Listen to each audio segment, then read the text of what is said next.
अस्सलाम वालेकुम स्टूडेंट्स, मैं हूं एहसान। और सबसे पहले रमज़ानुल मुबारक 2024 बहुत बहुत मुबारक हो। और हमारी कोशिश रहेगी कि रमज़ान है तो थोड़े शॉर्ट लेक्चर्स जो हैं वो हुआ करें, और थोड़े मतलब देर भी हो सकती है क्योंकि रोज़ जो है वो रिकॉर्ड करना बड़ा मुश्किल होता है। तो आज हम करने वाले हैं a typical structure of bacterium. एक बैक्टीरिया का आम सा जो स्ट्रक्चर है, जो तकरीबन जितने भी काइंड्स ऑफ बैक्टीरिया हैं उनमें कॉमन है। हम कुछ ज़्यादा ही आगे पीछे नहीं जाएंगे, एक टिपिकल स्ट्रक्चर क्या होता है बैक्टीरिया का वो जानने की कोशिश करेंगे। क्योंकि बैक्टीरिया एक ऐसी चीज़ है जो कि हर जगह पाई जाती है, नियरली एवरीवेयर, हर जगह पाई जाएगी। इसकी अक्रंस की हम बात करें तो बैक्टीरिया हर जगह पाया जाने वाला चीज़ है। इवन ग्लेशियर से लेकर, एयर से लेकर, पानी में लेकर, जमीन में लेकर, जहां जहां तकरीबन सोच सकते हो वहां पे आपको बैक्टीरिया मिलेंगे। इवन कुछ बैक्टीरिया बड़े एक्सट्रीमोफाइल्स होते हैं, वो बड़ी एक्सट्रीम कंडीशन पे जिंदा रहते हैं, बहुत ज्यादा टेम्परेचर्स पे जिंदा रहते हैं। तो हॉट ग्लेशियर्स, आप हॉट गीजर्स में और हॉट हमारे पास जो चश्मे होते हैं, गर्म चश्मे, तो उनमें आपको ये दिखने को मिल जाते हैं। इवन हमारे मुंह में, मतलब एक इंसान के मुंह में इतने माइक्रो ऑर्गेनिजम्स हैं कि उतने माइक्रो ऑर्गेनिजम्स के मुकाबले में पूरी दुनिया में सारे इंसान नहीं है, उससे ज़्यादा, मतलब दुनिया में जितने बचने वाले इंसान हैं जो खरबों में है, उससे ज़्यादा एक इंसान के मुंह में माइक्रो ऑर्गेनिज्म जो है वो छुपे हुए होते हैं। तो इतने ज़्यादा हमारे पास बैक्टीरियाज और माइक्रो ऑर्गेनिजम्स होते हैं।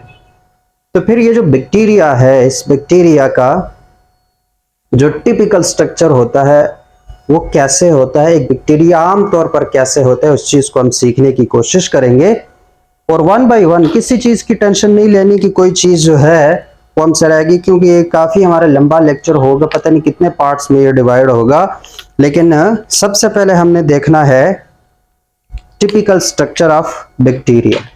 क्या टिपिकल स्ट्रक्चर ऑफ बैक्टीरिया? तो अगर टिपिकल स्ट्रक्चर बैक्टीरिया का हम ड्रा करना चाहें तो सबसे पहले मैं सिंपल सा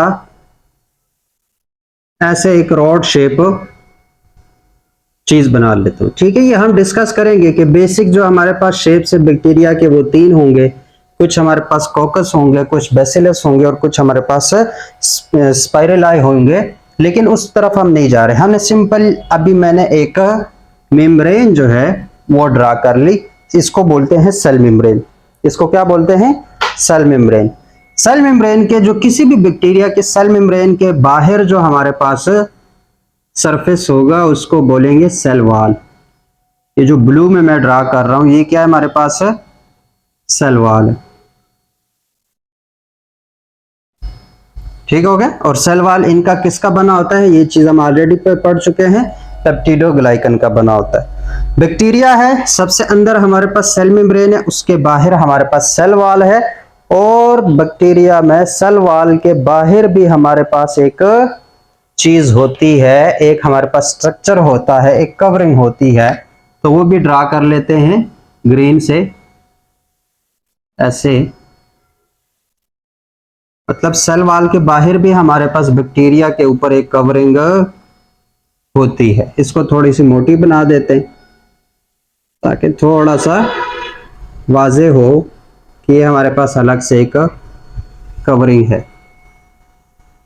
ठीक है, अब जरा सोचो इस कवरिंग का नाम क्या होगा? जिसने पहले बैक्टीरिया को देखा है, पढ़ा है, उसको पता होगा कि इस कवरिंग का नाम क्या है। इस कवरिंग का नाम होता है हमारे पास ग्लाइकोकैलिक्स। ये कौन सी कवरिंग होती है? ग्लाइकोकैलिक्स। या अगर आसान लफ्जों में बता दूं तो दो तरह की होती है, या तो ये कैप्सूल होता है या हमारे पास स्लाइम होता है।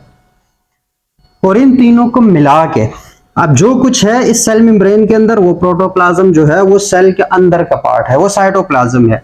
ये जो तीन लेयर्स हैं, इन तीन लेयर्स को मिला के बोलते हैं बैक्टीरियल एनवेलप। क्या बोलते हैं?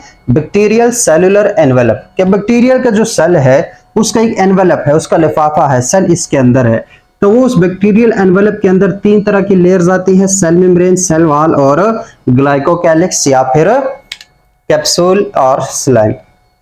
फिर अगर हम अंदर की बात करते हैं तो अंदर बिल्कुल बीच में एक रीजन होता है जिसको न्यूक्लियाइड रीजन बोलते हैं, और इस रीजन के अंदर हमारे पास बैक्टीरियल डीएनए जो है वो एक ही डीएनए सर्कुलर होता है, बेसिकली मतलब सर्कुलर होगा, और वो हमारे पास इसके बीच में पड़ा होता है जिसको हम बोलते हैं बैक्टीरियल डीएनए या बैक्टीरियल क्रोमोसोम। और एक हमारे पास एक्स्ट्रा भी हमारे पास इसके अंदर एक डीएनए होता है, स्मॉल सर्कुलर डीएनए होता है जिसको हम प्लाज्मिड बोलेंगे। क्या बोलेंगे? प्लाज्मिड बोलेंगे।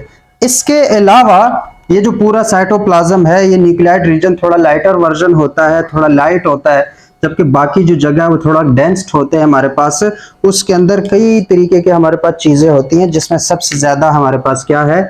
राइबोसोम्स होंगे, freely dispersed in the cytoplasm. इस साइटोप्लाज्म के अंदर फ्री जो है हमारे पास बिखरे हुए होंगे राइबोसोम्स। क्या बिखरे हुए होंगे? राइबोसोम्स जो हैं वो इस पूरे साइटोप्लाज्म के अंदर ऐसे बिखरे हुए होते हैं। सिर्फ साइटोप्लाज्म नहीं होते, कुछ हमारे पास दूसरे ग्रेन्यूल्स भी होते हैं, वेस्ट मटेरियल्स के हो गए या सिक्रीशंस हो गए कुछ बैक्टीरियल, तो वो हमारे पास वो भी इसी तरह इसी साइटोप्लाज्म में डिस्पर्स हो जाते हैं। लेकिन ज्यादातर हमारे पास क्या है? इसके अंदर होते हैं राइबोसोम्स। क्या होते हैं? राइबोसोम्स। तो ये हमारे पास रेड डॉट्स जो हैं, ये क्या हो गया हमारे पास? राइबोसोम, जो कि 70s होते हैं, थोड़े से यूकैरियोट से डिफरेंट होता है। टेंशन किसी बात की नहीं लेनी है कि जितने हम जो नाम मैं बोल रहा हूं इसको हमने 1 बाय 1 कंसीडर करके इसको तसल्ली से सोचना है और इसको तसल्ली से समझना है। इसलिए हम एक स्ट्रक्चर ड्रा कर ले तो उसके बाद उसको समझना इजी हो जाता है। ठीक है, तो ये हमारे पास क्या हो गया? प्लाज्मिड एक से ज्यादा भी हो सकते हैं, लेकिन एक है हमारे पास plasmid small circular extra DNA होता है, जबकि मेन डीएनए उसका बैक्टीरियल क्रोमोसोम्स का होता है।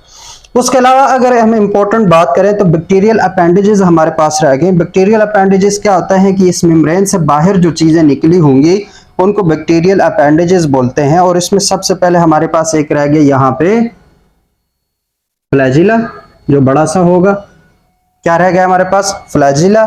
इसके अलावा छोटे छोटे से हमारे पास फिम्ब्रियाई होते हैं, ऐसे बहुत सारे इस मेम्ब्रेन से बाहर निकले हुए होते हैं, इस कैप्सूल से बाहर छोटे छोटे से बहुत सारे थ्रेड लाइक स्ट्रक्चर, धागे की तरह के स्ट्रक्चर, तौलिया के जो तरह के स्ट्रक्चर जो हैं वो बाहर निकले हुए होते हैं। इसको बोलते हैं फिम्ब्रिया। क्या बोलते हैं? फिम्ब्रिया।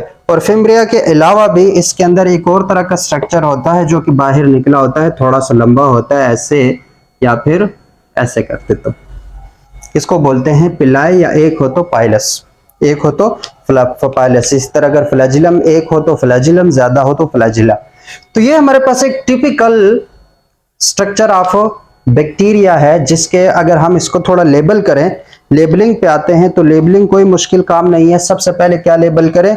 ये हमारे पास जो एक्सटेंडेड एक थ्रेड लाइक स्ट्रक्चर है इसका नाम है पाइलस। अगर ज्यादा हो तो फिर पिलाए है। क्या हमारे पास?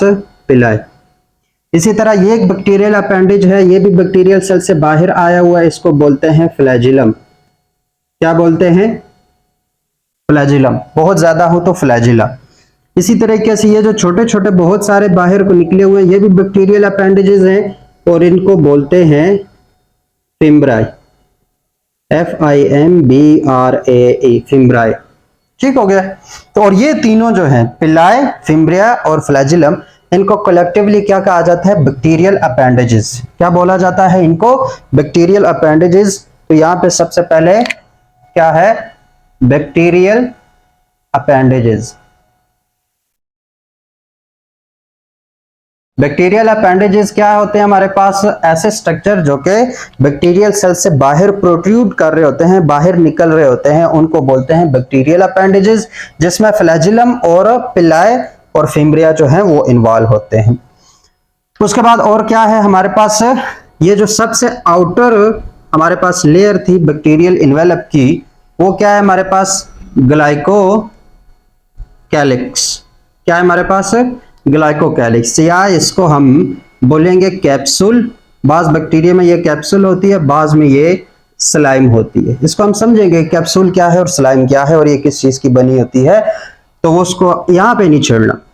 उसके अंदर की तरफ जाए तो ये ब्लू वाली जो है इसको हम बोलते हैं बैक्टीरियल सेल वॉल। जो कि पेप्टिडोग्लाइकन का बना हुआ होगा, बैक्टीरियल सेल वॉल। उसके अंदर हमारे पास जो मेम्ब्रेन होती है इसको क्या बोलेंगे, इसको बोलेंगे बैक्टीरियल सेल मेम्ब्रेन।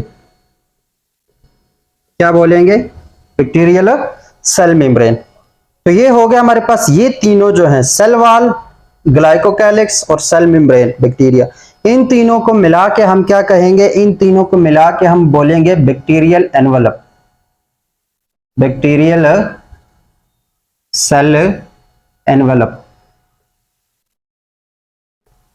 ठीक हो गया। अब आते हैं अंदर की तरफ। अंदर की तरफ हमारे पास ये जो रेड रेड हैं, ये क्या है हमारे पास, राइबोसोम्स। ये क्या है हमारे पास, राइबोसोम्स। अब राइबोसोम्स का काम क्या होता है, प्रोटीन की प्रोडक्शन। तो जितने हमारे पास प्रोटीन बनेंगे वो हमारे पास बैक्टीरियल प्रोटीन, वो राइबोसोम्स बनाएंगे। उसके बाद ये जो अंदर वाला रीजन है, सेल मेम्ब्रेन के अंदर वाला रीजन, इसको क्या बोलते हैं, इसको बोलते हैं साइटोप्लाज्म।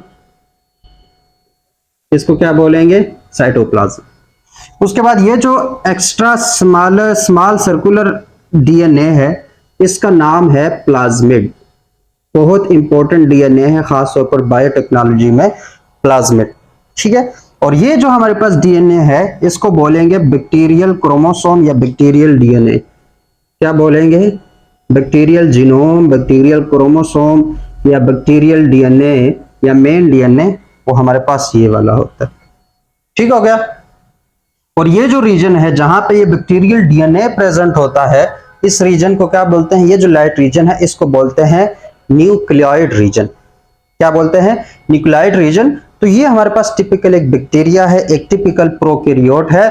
अगर यहाँ पे हम गौर से देखें तो हमें यहाँ पे कुछ ज्यादा ऑर्गेनेलिज जो है, जैसे माइटोकॉन्ड्रिया हो गया, क्लोरोप्लास्ट हो गया, हमारे पास साइटोस्केलेटन हो गया, इस तरह की जो ऑर्गेनेलिज है न्यूक्लियस, वो हमें यहाँ पे नजर नहीं आती, क्योंकि ये बैक्टीरिया है, ये एक प्रोकैरियोट है जिसमें कोई प्रोमिनेंट न्यूक्लियस भी नहीं होता और बाकी ऑर्गेनेलिज भी नहीं होती, जो कि हमारे ऑलरेडी चैप्टर 1 से पता है। तो ये था हमारे पास एक टिपिकल स्ट्रक्चर ऑफ बैक्टीरियम, कि बैक्टीरियम का एक टिपिकल स्ट्रक्चर क्या होता है। अब ये जितने नाम हमने लिखे हैं ना, ये जितने भी नाम हमने लिखे, इन नामों को हमने वन बाय वन तसल्ली से समझना है। क्या करना है, तसल्ली से समझना है।